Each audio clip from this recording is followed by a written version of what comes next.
L'image du jour, c'est le 1er mai qui d'habitude était le jour du muguet, mais cette année c'était plutôt le jour des jonquilles. Macron, démission! Macron, démission! Macron, démission! Et oui, c'était comme on peut le constater le rassemblement des Gilets jaunes, mais il n'y a pas eu que les Black Blocs s'y sont invités dans le mouvement. Attention les commerçants, fermez vos vitrines parce qu'on va s'occuper de vos boutiques. Ah, il n'y a que de la violence, mais vous allez voir qu'il n'y a pas que chez les citoyens qu'il y a des conflits, la preuve.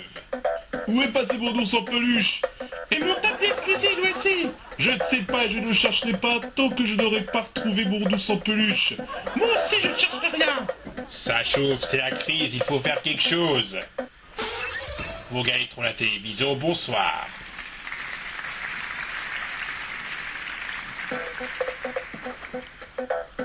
C'était bien sûr l'affrontement dans les rues de Paris, la colère, pourquoi ce 1er mai, jour de repos, a été si mouvementé. Mais qu'est-ce que vous croyez? Vous pensez qu'on va changer les choses comme ça? Pourquoi, vous avez une solution, monsieur Sarkozy? Bah oui, c'est facile, il ne suffit pas de dire que c'est trop violent, mais il faut agir. Ah oui, comment? Eh ben, il faut se débarrasser de toutes ces tracailles avec du Karcher. Enfin, Nicolas! Vous préférez que les commerces soient dégradés? Bah non! Bah alors c'est ça ou c'est la guerre? Ouais, c'est une belle excuse.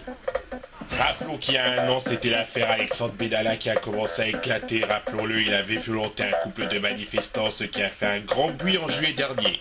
Bah qu'est-ce qui vous fait rire, monsieur Chirac? À vrai dire, les choses évoluent. Bah comment ça?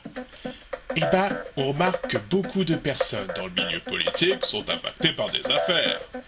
Bah c'est ce qui arrive le plus fréquemment dans le milieu de la politique. À tous les politiciens, je vous invite à éviter de vous mettre des affaires sur votre dos, à savoir les détournements de fonds publics, la fraude fiscale. Oui, c'est l'hôpital qui se fout de la charité. Et puis Venezuela, les États-Unis annoncent qu'une intervention militaire pourrait avoir lieu dans ce pays. Yeah, moi je suis fier de faire la guerre au Venezuela. Mais qu'est-ce qu'ils vous ont fait pour mériter autant de haine? Bah ce sont des étrangers qui ressemblent aux Mexicains, que je déteste par-dessus tout. Et c'est pour ça que vous êtes habillé en Black Bloc. En chaude, mais c'est aussi pour t'empêcher de remettre en question mon projet. Donald, j'ai quand même le droit de pas être d'accord avec ce que vous faites. Quoi, tu continues encore à t'opposer à moi, vous fucker? Mais enfin, je suis quand même français. Attends, je t'attends à la fin de ton journal et je vais te briser la nuque. Comme vous voudrez, enfin, moi il va falloir que je trouve une issue.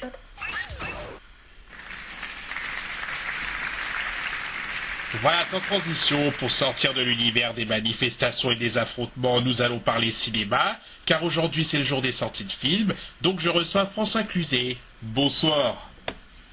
Alors François, aujourd'hui c'est la sortie du film de Guillaume Canet, dont avec qui vous abordez Guillaume Durand, les secrets du nouveau film Nous finirons ensemble. Comment avez-vous ressenti ce film?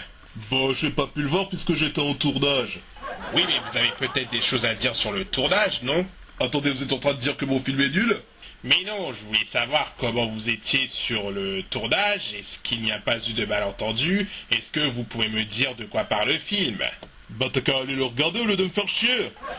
Ne le prenez pas comme ça, j'irai voir votre film, mais avant il faut me donner envie, comme aux gens qui veulent vous voir au cinéma. Bah raison de plus, allez voir mon film, merde 2. D'accord, mais le but du cinéma français, c'est d'attirer les curieux. Non mais attends, le cinéma français, mais quelle connerie! Jean-Pierre, qu'est-ce que vous faites là? Mais qu'est-ce qu'on en a à foutre du cinéma français? Il y a d'autres choses de plus graves dans la vie. Et l'autre, il pense qu'au cinéma français... Bon, c'est vrai, il y en a marre. Parfaitement. Mais hier, les gens adorent le cinéma français, il faut vous y faire. Mais on s'en fout du cinéma français, il y a d'autres choses de plus graves dans la vie. Par exemple, aujourd'hui que sache, il y a eu des gilets jaunes ou des black blocs dans la rue, non? Jean-Pierre Bacry, justement, j'ai voulu parler de cinéma pour éviter de parler de ce sujet. Et alors, il y a des gens qui se fritent dans la rue et personne n'en a rien à foutre, ça m'énerve ça. Bah justement, ça permet de se changer les idées. Ah ouais, à vous entendre, on pourrait penser que le cinéma français va changer les choses. Le pays part en vrille, le cinéma français va sauver le pays. La voiture tombe en panne, le cinéma français va réparer la voiture en panne. Quelqu'un se casse une jambe, le cinéma français va réparer la jambe. En gros, le cinéma français va changer le monde. Je dirais pas jusque-là. Bah, vous entendre, on dirait que c'est le cas, et de voir les deux guignols en train de parler de leur film à Guillaume Durand, ça me met de mauvaise humeur. Je te signale que le guignol qui parle du film, c'est moi dont tu parles. Excuse-moi pour la maladresse, mais Guillaume Cadet, il se la joue bobo. Moi, je souhaite qu'il ait plein de bobos sur la tête, comme ça, il ne viendra plus nous faire chier. Dois-je comprendre que vous êtes contre le cinéma français? Bah oui, ce n'est pas nouveau ça, voir des gens autour d'une table en train de se regarder le nombril. C'est comme dans un film qui est sorti 8 ans avant Nous finirons ensemble. Les petits mouchoirs, il me semble. On voit des gens en train de se mentir à eux-mêmes. Oh, tu ne dis pas que j'écris des SMS à Juliette, dadadi, dadada. Et ça m'énerve ça. Et bientôt ils vont faire un film où des attardés d'acteurs se comparent la bite. Oh Jean-Pierre, s'il vous plaît, mesurez-vous. Bah quoi, vous aimez bien le cinéma français? Quelquefois ils font des films vulgaires avec des références pornographiques où on voit des nichons, des poils et des couilles aussi. Ça c'est le rituel d'un film français. Bon, écoutez Jean-Pierre, ça suffit sinon vous quittez le plateau. Quoi, ça te dérange qu'on critique ce cinéma intellectuel comme peuvent dire des penseurs, des gens en train de se réunir pour parler du quotidien, et après, dans pas longtemps, ils vont tous se retrouver à 4 pour se congratuler. Je ne vois pas de mal à ça. Ah oui, bizarre, parce que moi j'ai l'impression de gerber chaque fois que je vois les stars grimper les marches sur un tapis rouge pourpre. On a l'impression que les célébrités marchent dans une mare de sang. Ce que j'aimerais, c'est que ces stars soient broyées, ça nous fera des vacances. Assez radical. En tout cas, François Cluzet, je vous remercie pour nous avoir dérangés. Non, ne me remerciez pas, car vous me devez rien, merde. Ok, et vous Jean-Pierre, merci pour votre intervention. Allez, à tous. Voilà, sans transition télévision, TF1 est une chaîne qui grimpe au niveau audience. Un nouveau programme sera diffusé le 26 mai prochain, c'est un film. Attention, le 26 mai prochain, assistez aux Européennes 2019 avec comme acteurs des députés européens qui vont essayer de changer l'Europe. Européennes 2019, dimanche 26 mai sur TF1. Si ce téléfilm obtient autant de critiques que Nous finirons ensemble, ça serait une bonne occasion de le voir. Allez, à ciao, bonsoir.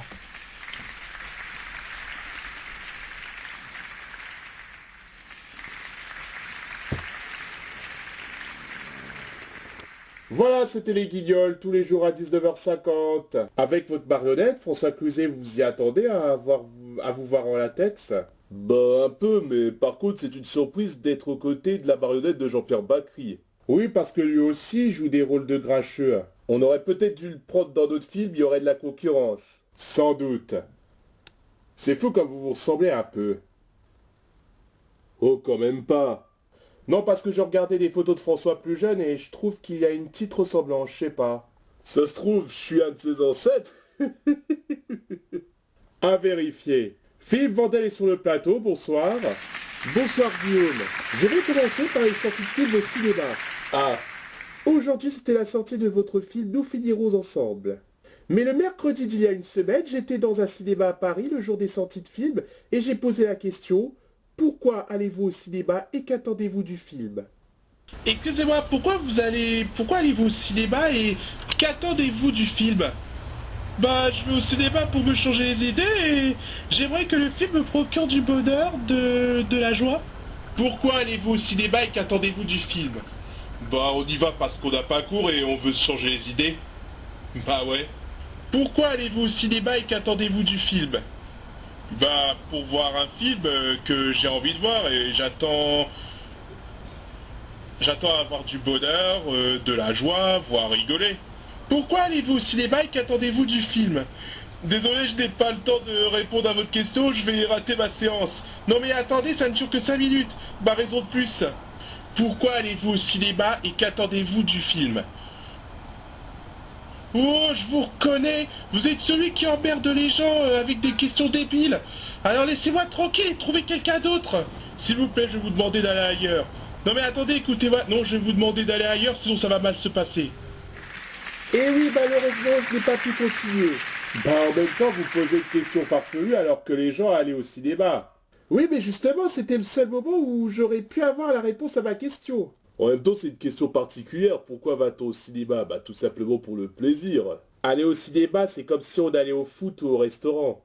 Bon, je vais continuer et terminer par une découverte que j'ai faite il y a 2 semaines. En Normandie, il y a un fromager qui vend en ce moment du camembert à la framboise. Du camembert à la framboise. Ça doit être particulier. Écoutez, je vous laisse goûter le camembert. Oui, bah vous pouvez nous les couper quand même. Oui, ça c'est vrai. Bon, je vais le partager en 3. Honneur aux 2 comédiens. Merci, merci. Et un pour vous, Guillaume. Merci.